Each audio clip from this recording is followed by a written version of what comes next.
Bonjour à tous et bienvenue sur Ciné 237. Je suppose que ces jours-ci, tout le monde a remarqué ou même senti à quelle vitesse l'inégalité sociale a englouti notre monde. Malheureusement aujourd'hui, il y a un très petit pourcentage de personnes ayant un revenu moyen. Le créneau principal est occupé soit par les personnes riches ou celles qui sont bien en dessous du seuil de pauvreté, et je ne pense pas que ce soit un secret que même si que le monde est en constante évolution et s'améliore tout le temps, il y a des personnes qui vivent toujours dans la rue, il y en a beaucoup et pas seulement dans notre pays, et il se trouve que si certains d'entre eux ont choisi cette voie de l'existence, d'autres se retrouvent dans la rue à cause de circonstances, donc ils doivent dormir sur des bancs et fouiller pour trouver de la nourriture. Heureusement pour ces gens, ils ont de la chance d'avoir une personne qui se soucie juste occasionnellement de faire attention à eux, car, très souvent, les sans-abri sont juste regardés avec du dédain.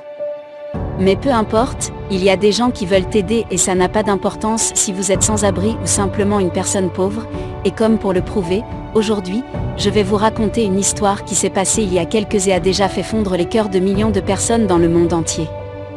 Mais avant de commencer, voici la question du jour. Seriez-vous prête à aider un sans-abri si vous en avez l'occasion? Votre réponse dans les commentaires bien sûr.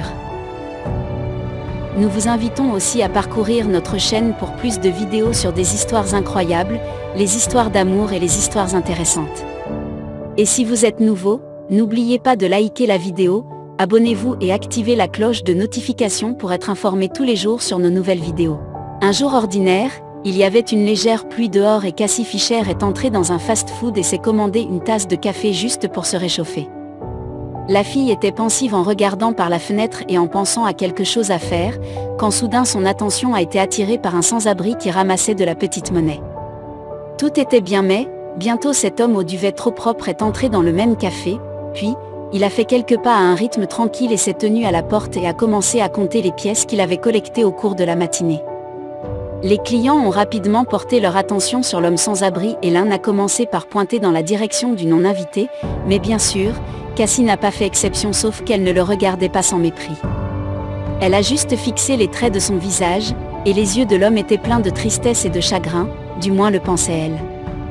Donc il n'a pas fallu longtemps pour que Cassie réalise qu'il n'avait probablement pas assez d'argent pour acheter de la nourriture, alors sans réfléchir un seul instant, elle a appelé l'homme et lui a fait signe d'entrer. Il faut aussi mentionner que la fille a toujours eu une perception différente des sans-abri au lieu du dégoût et de la compassion qu'elle ressentait pour eux dans la mesure du possible. Elle lui a donc jeté une ou deux pièces. « Vous avez faim ou as-tu l'impression d'avoir faim ?» a demandé Cassie à cet homme sans domicile fixe. Ainsi, elle n'a pas seulement demandé cela à l'homme, mais elle lui a également offert un sandwich et un café. L'homme est devenu crispé par surprise et s'est éloigné de Cassie qui s'est dit qu'elle est sûre qu'il ne le fait pas souvent. Pour avoir une conversation avec lui comme il avait très faim, il a accepté son offre parce que si ce n'était pas pour Cassie, il serait parti. Probablement affamé après l'ordre a été exécuté et l'homme a été amené. Elle lui a demandé de nouveau, « Voulez-vous vous asseoir avec moi sur cette table ? Je suis toujours à l'université. » Bien sûr, le clochard était surpris d'une telle offre, car souvent tout le monde essaie de l'éviter et ici, non seulement il y a de la nourriture, mais en plus, une offre pour s'asseoir ensemble à la table. Pour finir, l'homme a hésité mais il a pris place à la table. Il était très timide. Personne ne savait pas à quoi s'attendre ensuite, mais la fille a dit que c'était bon et qu'il n'y a pas de quoi avoir peur, car elle voulait juste lui offrir un verre et avoir une petite discussion avec lui. Ils ont entamé une conversation. Peut-être que Cassie était trop intrusive dans ses questions, mais l'homme n'a pas résisté et a dit à la fille à peu près tout sur lui-même et il s'avère que le sans-abri s'appelle Chris. Il a raconté à la fille son histoire et pourquoi il a dû vivre dans la rue. Ma famille n'a jamais été bien lotie. Mon père était un buveur et faisait rarement attention à moi. Il levait souvent la main sur ma mère et moi, et je ne pouvais pas supporter d'être dans une maison avec un tyran, alors je me suis enfuie. De plus, l'homme a dit à la fille qu'il ne pouvait pas supporter les abus et les coups de son père, mais la vie dans la rue n'était pas mieux parce que le reste des sans-abri n'était pas gentil avec lui non plus, car ils ont enlevé sa nourriture et l'ont même blessé, car il voulait rester sans abri et voulait faire une différence dans sa vie et s'en sortir de la situation dans laquelle il se trouvait, mais les portes fermées devant lui. J'ai cherché pendant quelques années, mais quand tout le monde a découvert que j'étais SDF, ils m'ont refusé tout de suite et il n'y avait pas une seule personne qui était prête à m'aider et je ne me refuserai pas, ça c'est sûr. Tout le monde m'évitait et s'éloignait de moi. Chris a continué son histoire et a avoué aimerait avoir un travail, mais que personne ne voulait lui donner une chance.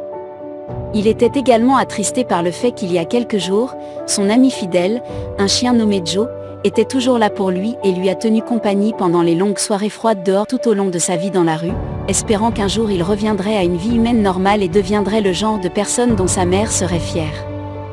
Mais hélas, ce ne fut pas le cas. Le sans-abri a dit que peu après qu'il se soit enfui de chez lui, sa mère est morte et c'est à partir de ce moment-là qu'il a réalisé qu'il n'avait personne d'autre sur qui compter. Il faut aussi dire que Chris n'a pas semblé stupide et raisonnait comme une personne bien élevée et un adulte. L'homme était vraiment désolé de la façon dont sa vie est devenue à un moment donné et il a juste pris la décision de suivre le courant. Cassie, quant à elle, raconte que « J'ai écouté l'histoire sans l'interrompre. Son âme était pleine d'émotions et il y avait des larmes dans ses yeux. Elle savait parfaitement qu'elle devait avoir de la sympathie pour l'histoire de l'homme sans abri et ne pas l'offenser avec son « Chris a parlé et reparlé. Je suppose qu'il s'est épanché sur son cœur ce jour-là. » La fille et le sans-abri ont parlé pendant environ 1 heure. Cette conversation aurait pu durer plus longtemps, mais Cassie devait s'en aller. Je me suis levée de table et j'ai voulu partir quand Chris m'a demandé d'attendre. Il est allé au bar et a demandé un morceau de papier et a écrit quelque chose dessus, puis, il s'est approché de moi et m'a remis la note. L'homme l'a remercié pour la nourriture et s'est excusé pour avoir dû dépenser tellement de temps sur cela. Comme il s'est avéré plus tard, la rencontre fatidique était terminée. Après s'être éloignée du café, la fille a pris la note pour lire ce qui y était écrit. Elle a lentement déplié le morceau de papier en lisant le message et ne pouvait pas croire à ce qu'il disait. « Merci à toi. Aujourd'hui je voulais me tuer, mais après vous avoir rencontré et parlé avec vous, mes plans ont complètement changé. Merci, vous êtes une personne merveilleuse. » C'est en effet ce qui était écrit sur ce bout de papier d'un sans-abri. Cassie ne pouvait pas contrôler ses émotions et les larmes coulaient sur ses joues. Quel est le vrai prix de la vie d'un homme?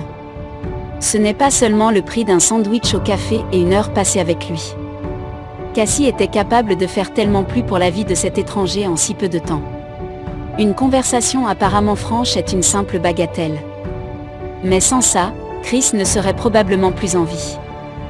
La fille a fait comprendre aux sans-abri qu'il y avait des gens bien dans le monde et cela lui a donné la force et l'encouragement à lutter contre les circonstances de la vie. Peut-être qu'il être capable de commencer une nouvelle vie. Après, Cassie a publié cette histoire réconfortante sur les médias sociaux et elle l'a postée pour inciter les gens à faire de bonnes actions aussi. Elle a ajouté qu'elle n'avait pas revu le sans-abri depuis et a bon espoir qu'il a pu commencer une nouvelle vie. Eh bien, c'est une histoire apparemment simple qui nous apprend vraiment beaucoup de choses. Il y a beaucoup de différentes personnes, certaines sont riches, d'autres sont pauvres et certains vivent dans la rue, dans le parc.